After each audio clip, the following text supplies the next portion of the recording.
966. We are thrilled to welcome onto the 966 Mr. Colin Foreman, journalist and editor for the Middle East Economic Digest, known by the acronym MEED. MEED, of course, is the highly respected business intelligence publication for the MENA region, established in 1957 with a subscription magazine and website, a brand of executive conferences, events, summits, and more. Colin has 20 years of experience reporting on projects and business in the Middle East and North Africa. And Colin is also, quite importantly, I may add, a regular listener to our show here, the 966. Colin, so nice to see you again, and welcome onto the 966. Thank you very much. Pleasure to be here. Can we start off the conversation with your assessment of what we talk about all the time on the 966, which is Vision 2030, and we talk about not only the hard aspects of it, the metrics, the goals, but the aspirational aspect. But you've seen major, national initiatives like Dubai and the Emirates in the region. Where does this fit? Yeah, I mean, first of all, thank you very much for the introduction. It's very, very nice to hear those kind words. And we're very fortunate to be in a region that's very exciting. So there's lots of things to cover all the time. And, it's something that's a very engaging market to be involved in. In terms of what's happening with Saudi Arabia at the moment, I think if we just get back to the very, very basics to try and understand what's happening, I think the thing you've got to really think about with Saudi Arabia is, if we've got the GCC, certainly the GCC, Saudi Arabia is the largest economy in the GCC, and it's the largest population in the GCC. So the first part of answering your question, when you said, how important is it? You've got the largest country in the Six Nation bloc, which is embarking on a major economic transformation. So that effectively means that that's got to be much more important than what happens in the other countries, just by nature of its size. Mentioned population, but on top of that, the geography is also a lot larger. So that brings in a whole lot of new issues. So you've got things like regional development, which is a lot different to what you get in the other countries. So the sort of size of the population and then the geography. In terms of Vision 2030 itself, it's an interesting question at US. My feeling on it, there's sort of two parts to Vision 2030, and they kind of, although they're very connected and the two things are happening at the same time. The first thing that came up with Vision 2030, if we just wheel back to when it first came and it was first launched, was in a position of really quite difficult economic times for Saudi Arabia and the rest of the region. We had low oil prices and budgets were really under pressure. We had quite a lot of legacy spending that governments were still struggling to deal with. So there was a lot of things like budgetary cuts, reductions in capital spending, reducing sort of public spending on salaries, all this sort of stuff. It was a real problem for the region. So Saudi Arabia took a very brave decision to try and deal with this, and made some actually quite difficult decisions in those days at a time of really not very favorable economic outlook. What then happened in 2017, as you started to get a lot of what we call the sort of the Vision 2030, the giga-projects started to be launched. And at the beginning, they were very much just announcements that we sort of thought they'd happen, but we didn't really understand fully what they were and how important and how large they would be. So from memory, I think the first giga project to be launched was the Red Sea, but at the time it just felt like a bit of the Red Sea coast and some islands. We didn't really understand the magnitude and how transformative they were going to be, really. So for me, there was the sort of the economic transformation and the sort of rewiring of the economy, and then what followed on from that, which is obviously connected, was the projects that will allow the economy to do that even further. So for me, that's really what Vision 2030 is all about. And in terms of the last 2 to 3 years, we've really seen a significant ramp up in project and construction activity in the kingdom. So to give it some context in terms of the Emirates, I was very fortunate to report on Dubai really for the whole of that construction boom that it had up until the global financial crisis. So back then there was 3 Palm Islands that were under development. There was the world's tallest tower, the Burj Khalifa, the world's largest shopping mall, a metro system being built. You know, it really was a very busy time. My simple way of answering the question in terms of context is Saudi Arabia is really collection of Dubai-sized projects that are going on at the same time. So if we take something like NEOM, for example, we could probably say that if you look at all the things that are going on there, that's going to be about the size of the Dubai market once it gets up to critical mass. You've then got other markets like Jeddah and Riyadh, which are more established, where there's a lot of construction already going on, and there has been for a number of years. They're markets themselves that could well be the size of Dubai going forward as well. And then we've got other projects dotted around the kingdom in slightly more remote locations that possibly aren't quite as big as Dubai on their own, but are still significant undertakings. So I think really, if you want to answer that question in terms of how significant is Saudi Arabia, it's a collection of very big construction markets all going on at the same time in one country. The scope of it is extraordinary, and we struggle here to sort of try and wrap our minds around it.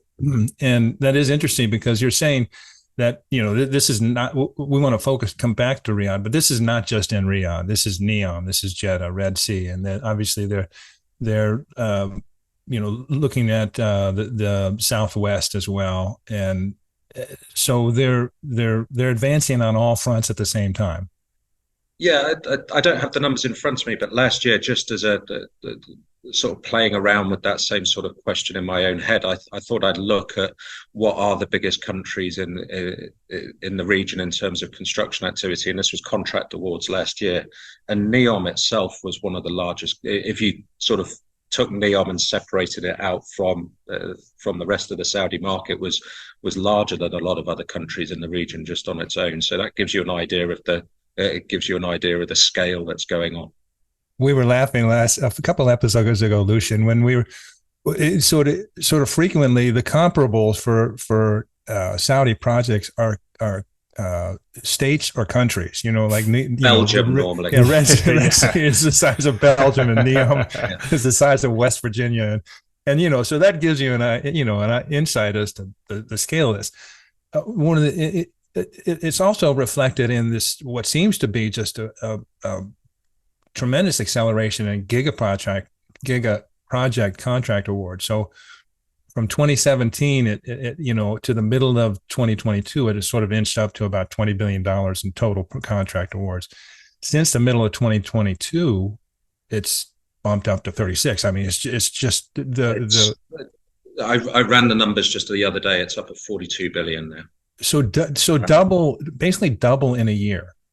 Yeah, and I think I love talking about construction. Construction is my background, so I'm happy to talk about that. But I think it's really important with these giga projects when you visit them. They're not the first time I went to NEOM. You think that it's just a massive construction site, which is what I was expecting. But probably my main takeaway from going there is it's a lot more than that. There's things like airlines, film studios, lots of employment, and lots of people working there that really have got nothing to do with construction. So yes, they are very, very, very big construction projects that are going on, but there's also all this sort of business activity and economic development that's going on surrounding that at the same time. So I think sometimes, as much as I'd like to promote the construction and talk about the construction, it's a much bigger story than just some construction projects. Absolutely. You and your colleague Yasser Iqbal penned an article in a recent MEED edition on Saudi Arabia's $1 trillion capital. Yes. You talked about the extraordinary investment going into Riyadh and the goals that are extraordinarily ambitious. Can you share some of that article with us and your thinking? Yeah, I mean, very simply, I mean, it's the largest city in the GCC already, and it's looking to double its population by 2030. That's the goal, which is incredibly ambitious if you look at, you know, urban development and the pressure that's going to put on existing infrastructure, et cetera, et cetera. So that's the main starting point. But then on top of that, there's a lot of major projects that are going on. So there's Diriyah Gate, for example, King Abdullah Financial District's opening up. There's a lot of projects coming up that will support the infrastructure space. There's King Salman Park, Sports Boulevard, a lot of major projects going on.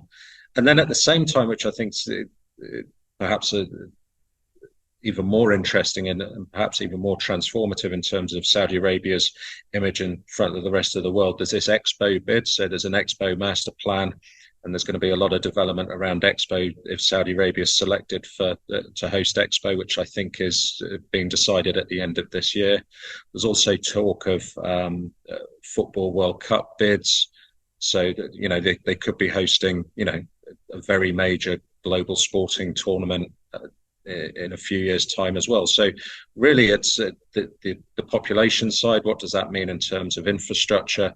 And then all the other things that are coming along with it. I think really you're going to see a city that over the last 50 years has been growing, but has really been a city that you've really only gone to Riyadh if you're doing business there, or if you're from Riyadh. It's not really been somewhere that people really go to Riyadh. People I know where I come from in the UK tended not to have visited Riyadh unless they've gone there for work. And I think that could well change with all these things that are going on. It's going to become a much more outward-looking city and welcoming people from all over the world if these events start going forward. And it'll become a much more global city in terms of size, scale, and just sort of personality, really. You've also you've written extensively about the scale and scope of the investments in the construction goals. You've also talked about the resources. Are there resources available? I mean, this is a huge ask. Are they capable of doing it? Yeah, I mean, this really has been a question that we first flagged really since the first giga-projects got launched in 2017. It was just to give a little bit of context to that story. If you look back, there's previously two very large construction companies in Saudi Arabia that really dominated the market and had a very leading market position. One of those has scaled back significantly, and the other one's gone out of business. So if you imagine a marketplace where you had the two largest players are no longer functioning anywhere near the capacity that they used to, so you've got a market that's its capacity has been diminished significantly. And then at the same time in 2017, you knew that should all these things go ahead, there's going to be a massive increase in requirement for resources. And that's exactly what's happened. And this is a challenge that Saudi Arabia is dealing with today. So a lot of the conversation when it comes to construction is just who's going to build this. And that question's multifaceted. So at the initial stage of things, it's whether you can get sort of designers, engineers, people to come in and design these things, which is a challenge, but it's a reasonably doable challenge. And the fact that the number of people you need is not that great when you compare it to doing the actual construction. As we're moving now onto on-site and construction, the question's moving along to which contractors are going to do this. This has been an ongoing challenge. So traditionally when markets ramp up, if we look at Dubai in 2003, Dubai benefited quite a bit from the Asian financial crisis in the late 90s. So there was quite a lot of Asian players that came into Dubai in the early days. And you've seen various waves of contractors from other parts of the world coming into the region, depending on what's happening in their home markets and what's happening in the GCC in terms of project activity. So for Saudi Arabia, that means a couple of things. They need to build up local capacity, which, if you remember, they invested in PIF invested in 4 contractors earlier on this year. And also this ongoing campaign to try and make the market more attractive to international contractors to come in to try and beef up that resource pool even more. So that's on the contractor side. And then further down from there, there's a people question. Where do the people come from? Traditionally, the GCC is very reliant on South Asian labour. I expect that'll continue. I think that there's a lot of resource available there. I think possibly some of the pinch points are going to be on how skilled and how quickly you can train a lot of those people up, and then some of the sort of lower to middle management positions where you need people with experience, I think could be a pinch point as well. But the resource question is not going to go away. We've got there's a finite amount of resource, and there's a lot of new projects that keep being launched and moving in towards construction. So that question is going to be continually asked for the foreseeable future.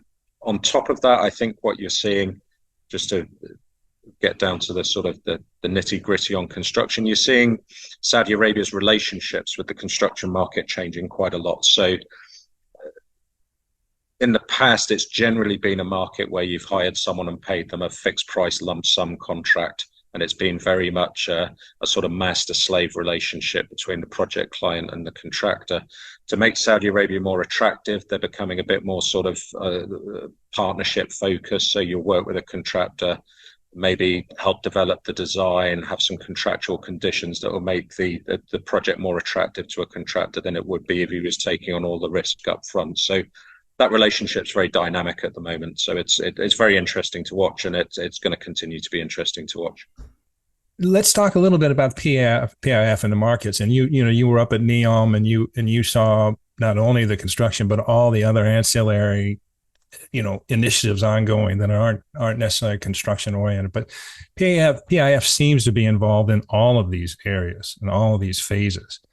And we had a very interesting expert from YCP Solidians, Jack Fowler, come on some time ago, talk about the changing contracting environment. And when PIF comes in, generally best practices improve, policies improve. Things. Is this accurate to say? Are they having a good impact in that regard on sectors? Yeah, I think they're operating slightly differently, aren't they? They're no longer a government body, which tends to be governments tend to be a little bit sluggish, resistant to change, and they're acting more of they're not pure private sector, but they're operating in a more private sector way and bringing in a lot more expertise from other places. So I think that's the change that you're seeing. Plus, on top of that, they have to do things differently. They've got some very ambitious targets that they want to hit, and if they did adopt the attitude that they want to do things exactly the same way that things have been done in the past, then they're simply not going to achieve their ambitions. So I think there's necessity there, which is quite important as well. With regard to PIF, I've tried to put, we've talked about it on the show, I've tried to put a finger on it. Have we seen something like this before?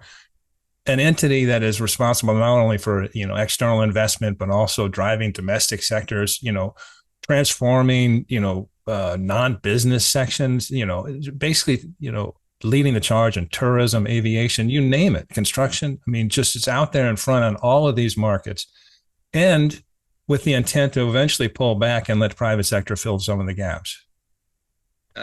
Short answer, no, we haven't seen it before. Thank you. If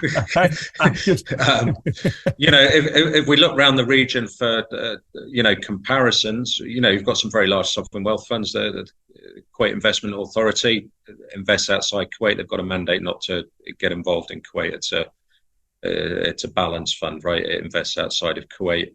In Abu Dhabi, you've got ADIA, which tends not to do too much in Abu Dhabi. You do have some other funds in Abu Dhabi, such as Mubadala, which will do more things domestically. Dubai, is a much smaller place and a much smaller economy and doesn't have the oil wealth behind it. Dubai had quite a lot of sovereign wealth vehicles that were doing a lot of domestic development between 2003 and 2008. But I mean, nothing on the scale that PIF's doing. So simple answer, no, we haven't. And I think it's actually really difficult for myself as a journalist or for anyone looking at PIF to really get to grips with everything that they're doing. I would say there's not many weeks go by where I don't hear of something that they're doing that I didn't know about, which could be a completely left field sector. So, for example, developing the camel milk industry. There's all sorts of things that they're getting engaged with. So managing that must be incredibly difficult. The bandwidth challenge has got to be enormous. Yes. Yeah. Absolutely. Yeah. Yeah. And I mean. I know you guys often say you get criticized, but golf must have tied up a huge amount of resource and thinking for about a year already. And that's just one very small little thing when you look at the whole picture. Can you talk a little bit about the New Murabba project? And to me, it seems sort of like that's one of those projects where there's all of these other projects going on in Riyadh specifically, but this sort of promises a facelift for the capital. And we just saw this week that Bechtel was awarded the project management lead for this, literally just a day or two ago. Can you talk a little bit about that project? I think it's really exciting from the outside looking in. Is 2030 realistic as a finishing point for it? Just let us know sort of what's happening with it now and where's it going? Yeah, they've awarded some early works contracts, so it's proceeding in the way you would expect it to. I'll answer that question in a kind of roundabout way, and I think it brings in some other issues which I think are important to discuss about. I think, yeah, they will deliver something by 2030. And I think this is the question that keeps coming back with Saudi Arabia with a lot of these giga projects, whether it be NEOM or whatever, is what's actually going to be delivered in 2030, and what's that successful outcome going to look like. I think a lot of the market's looking there and saying, well, that fly-through schematic that I've seen on social media, that's what it's going to look like in 2030. These things are huge long-term projects. Again, just to use Dubai as an example, there's still construction work going on at Dubai Marina, and Dubai Marina was launched in the very early 2000s. So that's been a 20-year program of work. If we look at the Palm Jumeirah, there's still the last plots are being developed, again, a 20-year program of work. So these projects take an awful long time for them to be fully, even close to being fully built out. So really, what does being delivered by 2030 mean? And I think this is one of the things that's, just managing some of that expectation. I think there's going to be certain segments of the media in particular will look at it and say, well, you haven't delivered everything that you said you were going to do. It was meant to be a new city that cost $500 billion, and you haven't done that, so therefore it's a failure. But at the same time, they've set the sort of the building blocks and built some of the critical elements that's going to enable that to happen over the long term. So I think it really comes down to this question of phasing, and this question of what does success look like. I mean, even if they build a small percentage of what some of these master plans involve, it's still been a massive amount of work that's been delivered in a very short space of time. So the New Murabba falls into that category for sure. Are they going to build all of it by 2030? No. Are they going to build the first few elements? Maybe few's perhaps a little bit unfair, but they're going to build key elements that's going to enable that master plan to be developed over time, and I think that's what's going to happen. But this question of, are they going to finish it by 2030? It's going to be really interesting to see how that pans out. And the answer is that they're going to get criticised from one side, and on the other side, there's going to be people saying that this has been a tremendous success. Look how much they've delivered, and the usual people that disagree on these things will have their positions probably a long time before we get to 2030. How likely are they to proceed ahead with the North Pole? Because we've seen that for a while, the sort of taller than Burj Khalifa tower that has had a contest recently for design. I mean, is that what have you heard about that? Is that happening, and has it moved forward at all outside of what we've seen in the media? There's been design competitions. I think there's a feeling as who will end up designing it. It's a difficult one. I mean, it's an incredibly tall building that's incredibly challenging. I think it would be great to see that built. Whether that will proceed or not, I don't know. It's always very difficult to call these construction projects before they move into construction, and we know from experience that there's been very tall towers built and stall halfway through. So, I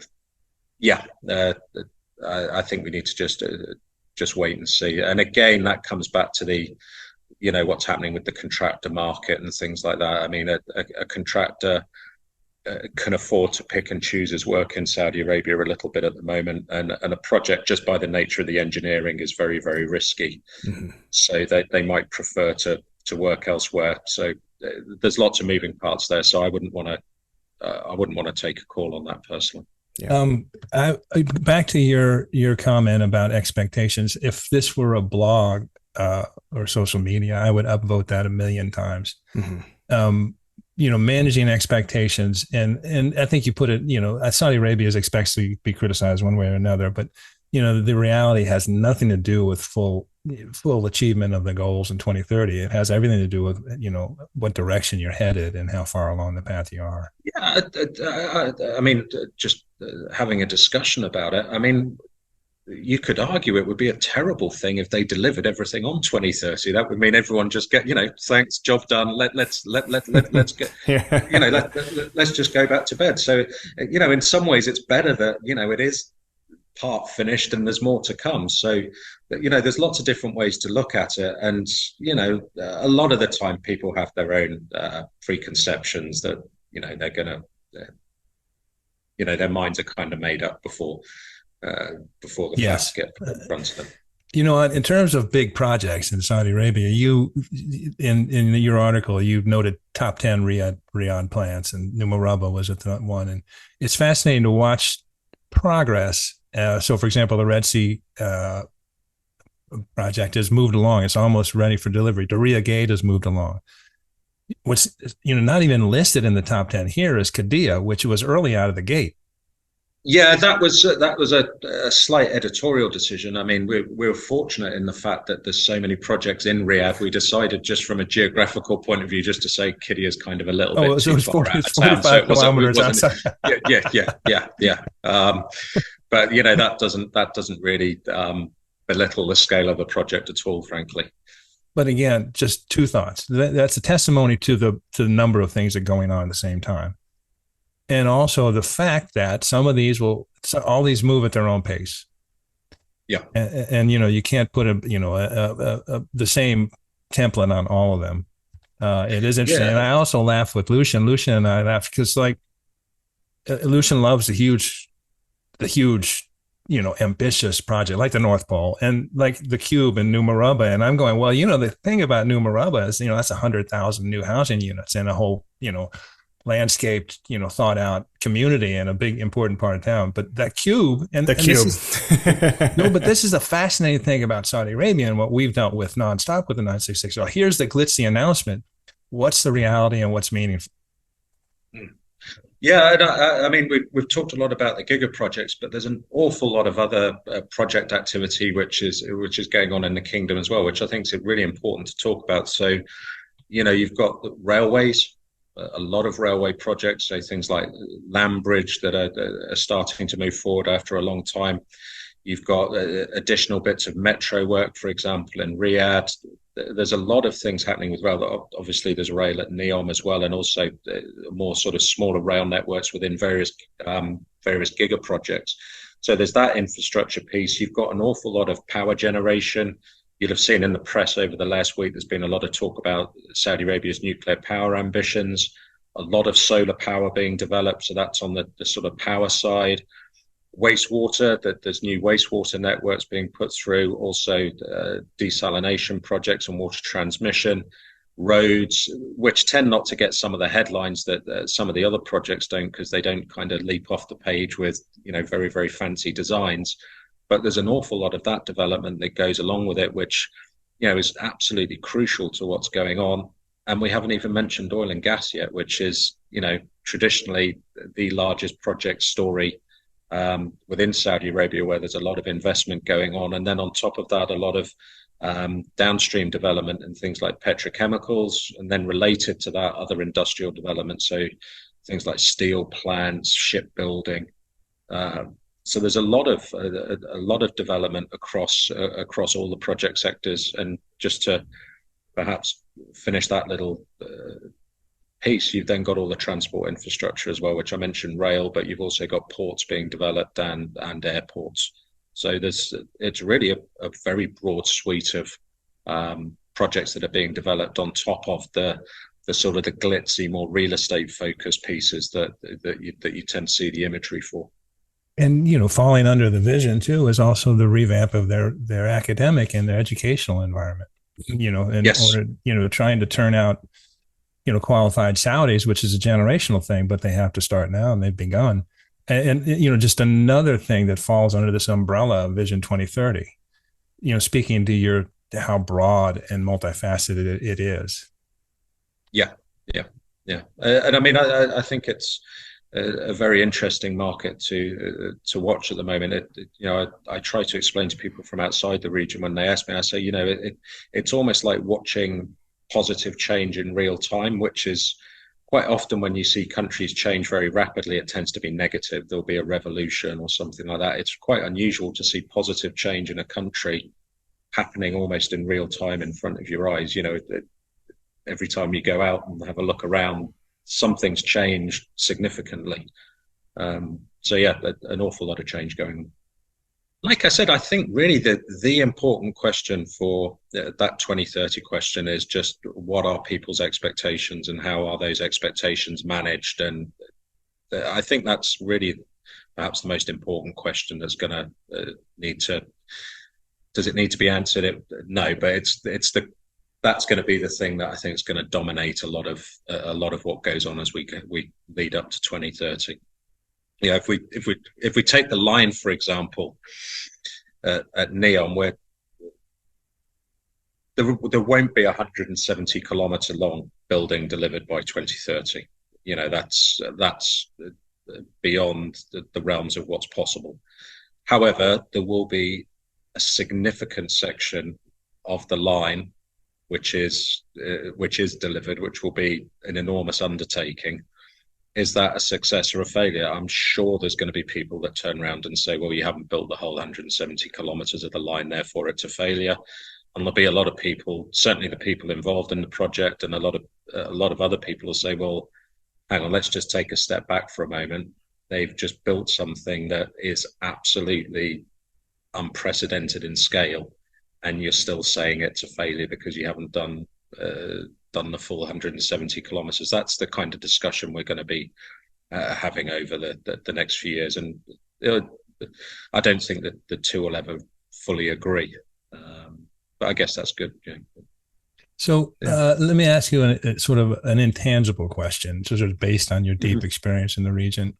And we followed Saudi Arabia for a long time, pre-Vision 2030, Yep. So we've seen the trajectory and the transition. It seems to me, and I think Lucian will agree, that the level of confidence that Saudis feel about their direction, the regime, their diplomatic position, their how they're perceived across the globe, seems to be really as high as I can ever recall it. Yep, I would agree with that. For me, I'm going to sound a little bit old-fashioned here, but I think the oil price is still quite important in this whole discussion. I think if oil prices dropped incredibly low during COVID, but we were in a position then when a lot of these major projects in Saudi Arabia hadn't moved into construction, so the bills weren't really that great. If we imagine a scenario in 2 years' time where oil prices drop to $30 a barrel and all these projects are at something like critical mass, then the bills are going to be enormous and revenues are not going to be as great. I think that's going to be quite a challenge to manage if that happens. Agreed. I mean, the term we've used on the show is Saudi Arabia is having a moment, and that especially 2022 when 8.7 GDP growth, and so we've got a downturn. They're going to run a deficit this year. They still keep plugging along, but this sort of where you see how they respond in adverse situations, like you just outlined. And this, going back to your resource question about who's going to build all these projects, put yourself in the shoes of a contractor. He's going to sign a contract for a job that's, say, 3 years long. So he's assuming he's going to get paid for his work for the next 3 years. If he's asking the same question as what I've just highlighted, saying, well, what's going to happen if the oil price falls? Is the market going to revert to what it's done in the past, where it delays paying on bills, etc.?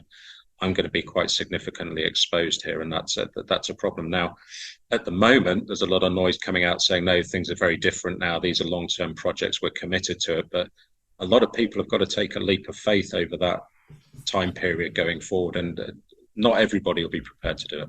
Mm-hmm. Last question, at least on my side. Can you tell us, and I'm sorry to jump, we're jumping a little bit around here because this is such an exciting conversation. Can you tell us a little bit about the Sports Boulevard? You wrote a piece on it in the most previous edition of MEED. It looks cool. And I've seen that site where they're starting to move dirt around. Tell us about that. Yeah, I mean, it's a band of development that crosses Riyadh, and what's interesting about it is there's just all these assets that are basically going to be there, a sort of public realm for people to enjoy. So it's really going to transform the lifestyle of people in Riyadh. So there's going to be a lot of things for people to engage in sporting activities, but a lot of buildings and sort of civic type structures with public spaces to congregate and things. And a lot of that involves putting the infrastructure underground and out of sight. I mean, Riyadh's very much a city that's car dominated and highway dominated, and it's very difficult to, certainly on foot, to get around the city across some of the highways. So that's going to just change the nature of the city. And I think that's the way urban planning in general is going across the world, isn't it? Which we're trying to move away from car-based societies. You see things like King Salman Park and the Sports Boulevard and so much of the new thinking. And we've had some really fascinating architects and urban designers on the show. Can Riyadh be saved in terms of making it a livable city? Because you're exactly right. It's a car city. Yeah, I mean, I think to go back to the question we said there, I mean, they're looking to double the size of the population. Now, normally when that happens in cities, it's kind of unchecked urban development, and it's very messy, and you get a lot of random development on the periphery of a city.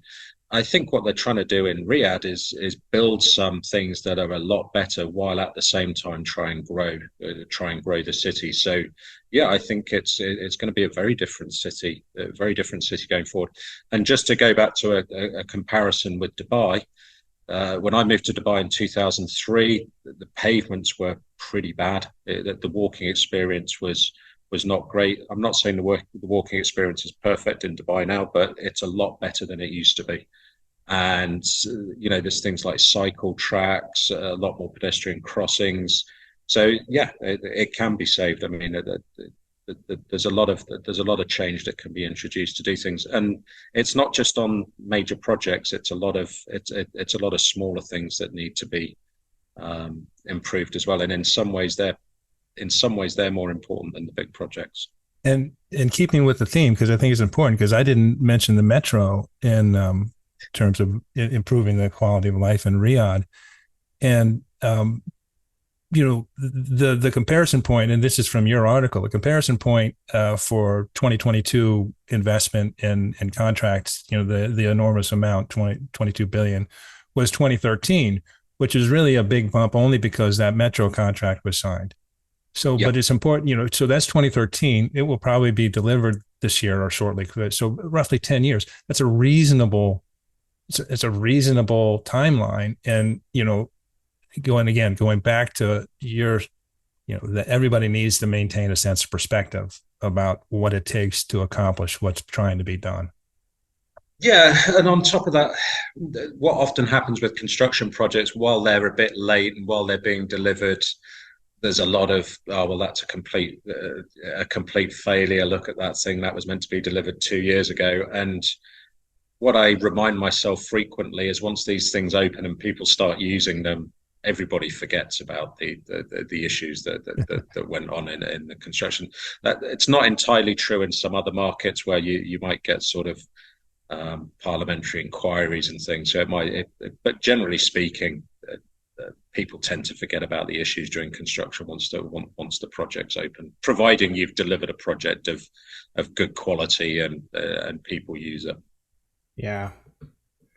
It's going to be interesting with Riyadh having all these new areas that are all hip, like what the coolest area is going to be. Right now, it seems like it's CAFT because it's almost done. I know they're expanding now, but then you'll have Diriyah, you'll have the new Baraba, you'll have the new downtown. It's going to be interesting when all this comes online. Mr. Colin Foreman, journalist and editor for the Middle East Economic Digest. Follow him on Twitter at MEED Colin. This was awesome. In fact, if you just want to hang on, we'll just keep this thing going for another few hours, and I think we could just cover new material during the whole time. But this was a privilege. Thank you so much, Colin. But like I said, I did mean it when I said I'm a fan of the show, and great stuff. Thanks very much.